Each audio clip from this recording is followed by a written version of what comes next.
ஹாய்ங்க, வணக்கம். இன்றைக்கி பொரி உப்புமா தான் செய்ய போகிறோம். இந்த பொரி பார்த்திங்கன்னா விநாயகர் சதுர்த்தி அன்னைக்கு வாங்கினோம். அந்த பொரி இது அப்படியே மீந்து போச்சு.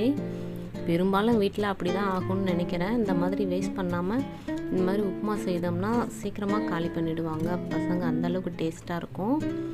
இப்போ பொரி எடுத்து நம்ம தண்ணி ஊற்றி நல்லா வாஷ் பண்ணி எடுத்துக்கலாம். இந்த மாதிரி தண்ணி ஊற்றி வாஷ் பண்ணும்போதே அது நல்லா ஊறிடும், சாஃப்டாகிடும்.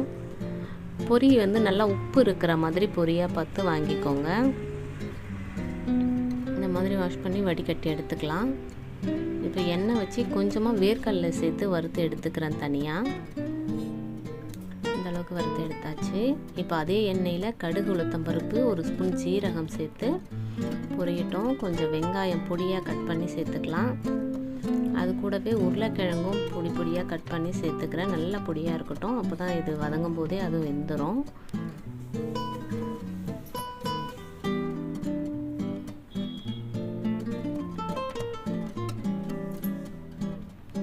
ரொம்ப நல்லா இருக்குங்க, இந்த மாதிரி செய்து பாருங்கள்.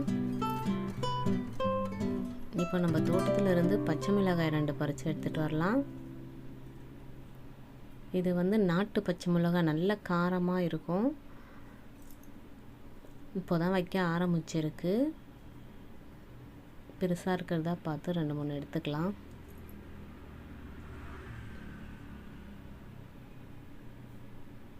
இந்த மாதிரி தோட்டத்தில் நம்மளே விளைய வச்சு எடுக்கும்போது பார்க்கவே சந்தோஷமாக இருக்கும். கூடவே கருவேப்பிலையும் ஒரு கொத்து எடுத்துக்கலாம். நான் 2 இன்றைக்கிறேன். போதும். இது எல்லாத்தையும் இதிலே சேர்த்துக்கலாம். மிளகாய் 2ஆக கட் பண்ணி சேர்த்துக்கிறேன். இது கொஞ்சம் நல்லா வதங்கினதும் ஒரே ஒரு தக்காளி பழம் எடுத்து கட் பண்ணி சேர்த்துக்கலாம்.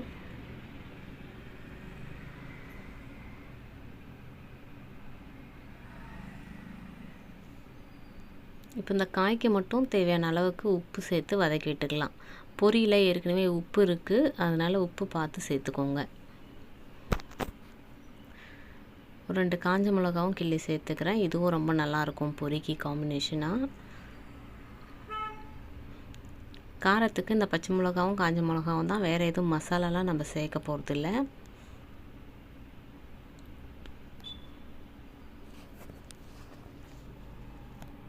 நல்லா வதங்கிடுச்சு. இப்போ இந்த ஸ்டேஜில் கொஞ்சம் மஞ்சத்தூள், கொஞ்சமாக ஜீரகத்தூள், 2 சேர்த்து நல்லா வதக்கி விட்டுக்கலாம். உருளைக்கிழங்கு வேகிற வரைக்கும் வதங்கினா போதும். இப்போ இது கூடவே பொரியை சேர்த்துக்கலாம். சேர்த்து நல்லா கலந்து விட்டுக்கலாம்.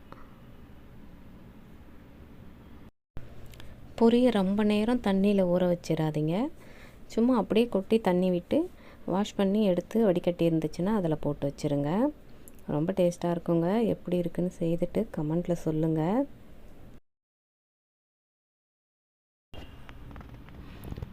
இப்போது வேர்க்கடலையை சேர்த்து நல்லா கிளறி விட்டுக்கலாம். கிளறி விட்டு கொத்தமல்லி தழையை தூவி ஆஃப் பண்ணிட வேண்டியது தான். இந்த மாதிரி செய்து சாப்பிட்டு பார்த்துட்டு எப்படி இருக்குன்னு சொல்லுங்கள். ரொம்ப டேஸ்ட்டாக இருக்குங்க. பொரி பார்த்திங்கன்னா ரொம்ப சீப் தான் விலையும். ஒரு படியே பார்த்திங்கன்னா 10 ரூபா தான். இந்த மாதிரி பொரி வாங்கி செய்து பாருங்கள். சீப் அண்ட் பெஸ்ட்டாக ரொம்ப டேஸ்ட்டாகவும் இருக்கும். தேங்க்யூ.